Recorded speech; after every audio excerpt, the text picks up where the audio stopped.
La revue de presse internationale à présent, revue de presse que vous nous présentez, Pierrick Laurent, bonjour. Bonjour. Ces dernières heures, Washington hausse le ton. Les États-Unis demandent à la Corée du Nord d'arrêter de jouer avec le feu. Et on commence cette revue de presse avec un dessin qui résume bien la tension dans la région. Oui, dessin du International Herald Tribune. La Corée du Nord est représentée comme un bébé dans un caddie. Vous allez voir un bébé qui pique une grosse colère au milieu du supermarché. Le Japon, la Corée du Sud et les États-Unis ne supportent plus les cris qui viennent de Pyongyang. Et regardez qui pousse le chariot. C'est la Chine qui commence visiblement, elle aussi, à en avoir assez.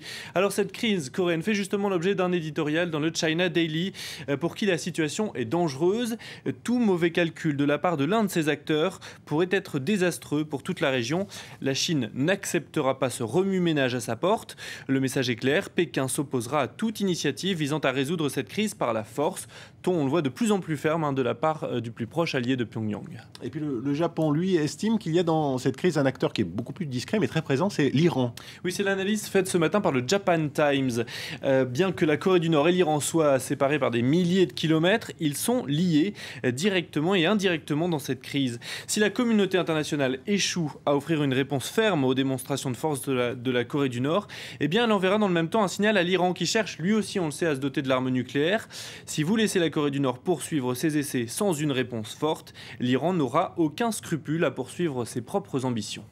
Alors, autre dossier qui est dans la presse internationale ce matin, réaction à la volonté du président français d'éradiquer les paradis fiscaux, ça fait réagir. La presse britannique en parle, avec d'abord le Daily Mail notamment, qui rapporte les propos de François Hollande hier, qui souhaite donc moraliser la vie politique française.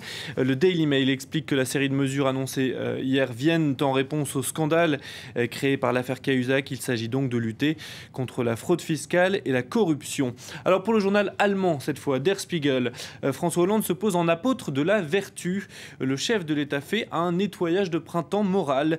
Il demande à ses ministres de dévoiler leur patrimoine pour reconstruire la réputation de la classe politique française. Alors depuis, on assiste, dit Der Spiegel, à un striptease financier, appartements, économie, investissement financier, tout y passe, y compris les voitures. Mais c'est la condition pour que François Hollande retrouve sa légitimité morale et politique, car devant lui se profilent de grands chantiers, à commencer par celui des retraites. Et puis devant ce scandale Cahuzac qui est alimenté aussi par une enquête mondiale sur les détenteurs de comptes offshore, le Wall Street Journal s'inquiète. Oui, alors vous vous en souvenez sans doute, la semaine dernière, la presse mondiale a dévoilé les noms de dizaines de personnalités ayant des comptes ou des activités dans des paradis fiscaux. Le Wall Street Journal dénonce aujourd'hui une chasse aux sorcières.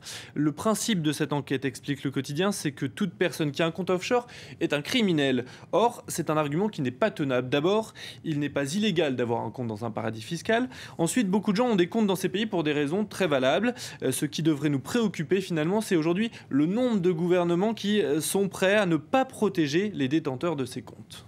Et puisqu'on parle de chasse aux sorcières, Pierrick, une chanson en particulier fait un retour fracassant parmi les meilleures ventes. The Witch is Dead, ça vient de la comédie musicale Le Magicien d'Oz. Voilà, un classique.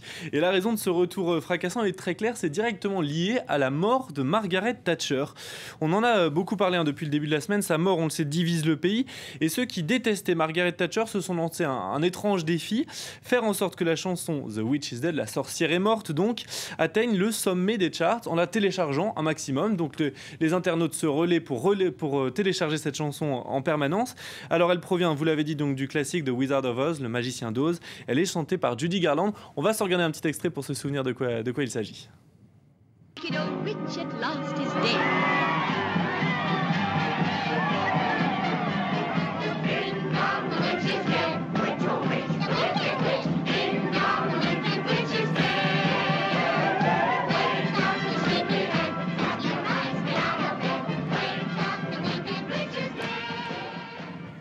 La chanson entêtante, on va pouvoir la chanter toute la journée. Elle est déjà numéro 1 sur iTunes en Grande-Bretagne. Elle est entrée aussi dans le top 10 des charts britanniques. Et l'objectif, c'est clair pour les opposants à Margaret Thatcher, c'est le numéro 1. Et puis, ironie de l'histoire soulevée par le Huffington Post, l'auteur de cette chanson était né un 8 avril, jour de la mort de la Dame de Fer. Voilà, revue de presse internationale en texte et en chanson ce matin. Merci Pierrick Laurent.